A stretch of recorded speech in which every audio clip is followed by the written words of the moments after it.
কি হয় বলো তুমি? হ্যাঁ, তুমি ছেলেকে মানুষ করিস না এখন, এখন বুড়ো বয়সে তুমি খাবা, তুমি যদি না খাও তো সে দোষ কি আমার?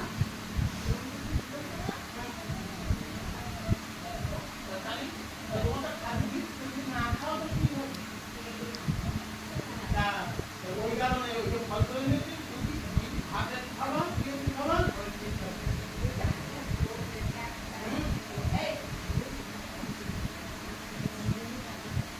কোনটা? আরে কথা বলি কেন? হ্যাঁ, ভাই না ভাই পয়সা দিয়েছে। হ্যাঁ, ও কিনিস তো আমি না খাও ফিরি দাও, ওই নেবে দিই ও আমি খেয়ে ফেলতে পারি। ও তো কোনো ঝুট ঝামেলার মধ্যে নেই। অত ঝুট ঝামেলার মধ্যে নেই।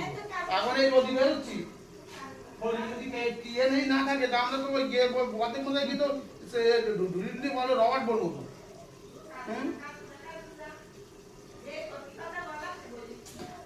ওই তুমি বারবার ইয়ে করতে বলি তাই ভাই বলিস না, ভাইকে রাগ করে দিয়ে। আরে না, ওর তো মাথায় সবসময় তো সেই তেতুকির মতন মাথায় হিড়েই থাকে, তা তুমি কি বলবো? হুম, তোমারও তো জিজ্ঞেস করে রাখি যারা ভোগ করে তারা বোঝে, তাই তো? হ্যাঁ, যারা ভোগ করে তারা বোঝে। যারা ভোগ করে তারা বলে। আর একটা ছেলের যে কতটা যন্ত্রণা সে ছেলেই জানে, যে ছেলেই জন্মনেছে সেইটাই জানে কি করলো আল্লাহ। যদি নাচগিরি পাঠাইছো তাগুলো খুন্তি ঘুরু তো আমার খাতা বুঝিয়ে দিত, পুরুষ করি পাঠাইয়ে আমাকে ভুল কাজ করিয়েছে। হ্যাঁ, কি যন্ত্রণা। হ্যাঁ, বাড়ি ঢুকলি এনি টানি, হ্যাঁ, বাড়ি বেরুলি এই মিস্ত্রি বলতেছে পেরেকনি। হ্যাঁ,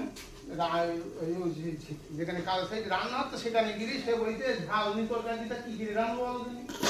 হুম, এইসব বায়না দেখতে দেখতে লাস্টে আবার বেরেন ছড়ে যায়। এই যদি ঘুষি কাটাই দিয়েছে পুরো সারাদিন তার ফাঁসি দিয়ে দাঁড়িয়ে রয়েছে।